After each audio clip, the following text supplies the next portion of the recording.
Alright guys, welcome back to another reaction video. My name is James. Ninetailedbrush. And today we're going to be watching Haikyuu episode 22. So we're right in the middle of the match. This is kind of high pressure. Suga subbed out, or he subbed in and then subbed out. Yeah.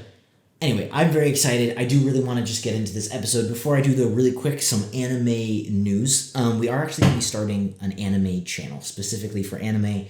As far as you guys are concerned, that's not changing anything. The uploads aren't changing. It's still going to be Monday and Wednesday, Haikyuu. And we're going to be doing, I'm going to restart, or continue Jujutsu Kaisen on there as well. It's just kind of a way to compartmentalize the anime away from this channel. So episode 25, or 24 and 25, those two final episodes are going to be up on the anime channel. We're going to do 22 and 23 still on this channel, but those are going to be the last two videos of Haikyuu on this channel. 24 and 25 are going to be on the new channel, and as well as Demon Slayer Season 2. That's the other announcement. Haikyuu fans, we love you. You're the best, but I'm a diehard Demon Slayer fan. You're a diehard Demon Slayer fan. So we are going to be taking a pause. We're finishing Haikyuu Season 1. We're going to do Demon Slayer Haikyuu. Imagine that crossover.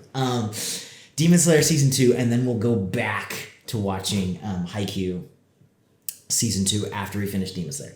Anyway, that's a bunch of news. Don't worry, the Patreon's the same. Everything else is going to stay the same. Thank you for listening to me rant. I'm just going to shut up now, and let's just get into Haikyuu episode 22.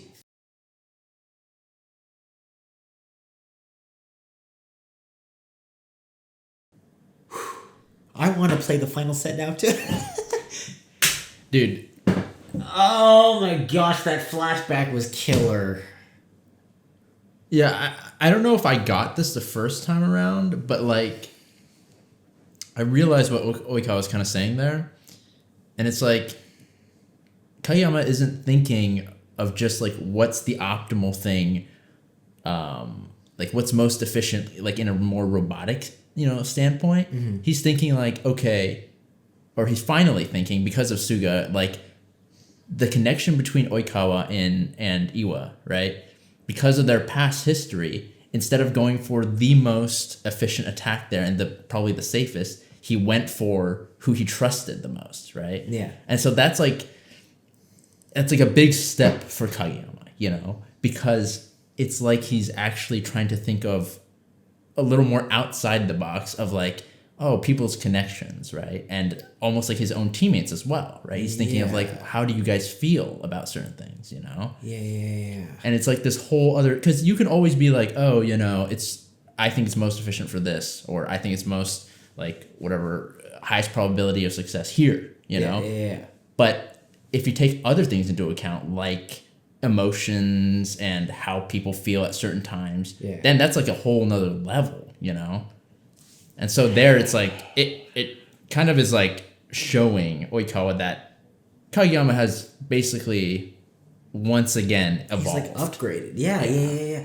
I really like, and this is kind of just a general note to anime, because that's a uniquely anime thing. Is like those flashbacks, but that moment right there is probably better than I've seen it in any show in a very, very, very long time.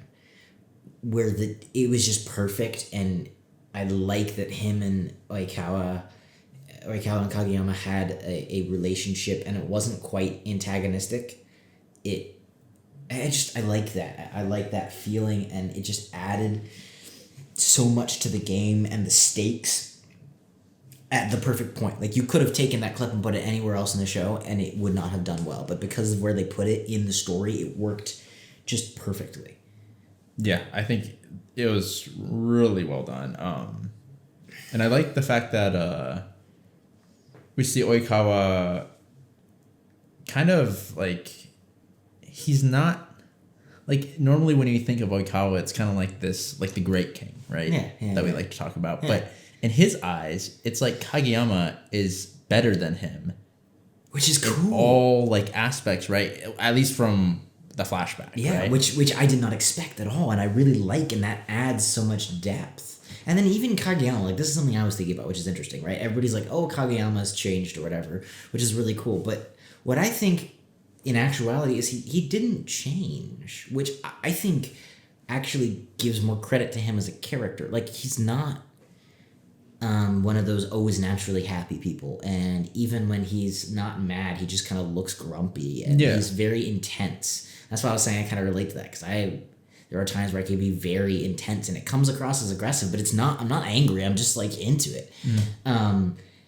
And so I think it shows huge character development on his part, because he's not. You don't change like that, but he's putting in the work to force himself to smile, to ask how these people are doing, and to try and be aware of how he looks in these other people, which I think it just says like tons about his character.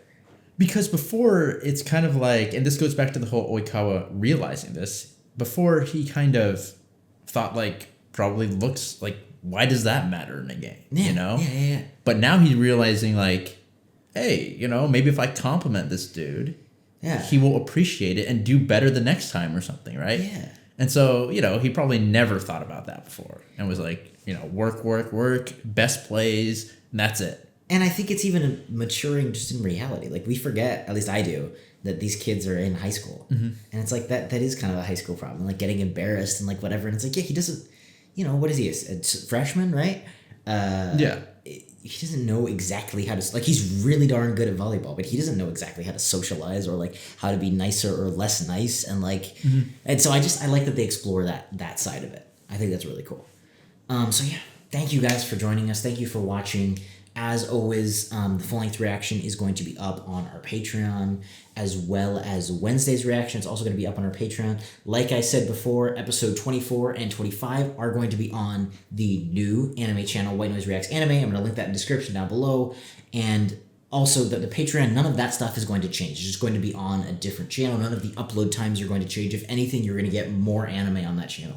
Nothing else is going to change. None of the uploads on this channel are going to change. But go ahead and check that out. I think it's kind of a cool way to compartmentalize, and I'm very excited to be kind of launching an anime-specific channel. Kind of opens up some opportunities to us doing some more Ghibli and different things like that I didn't do as well necessarily on this channel. I'm just very excited about that opportunity. So go check that out. Go join us for that. And thank you guys so much. If you're new here, welcome to the channel. Hopefully you like and subscribe to this channel and the new channel. And thank you guys for watching. Hopefully you stick around, and we'll see you all in the next video.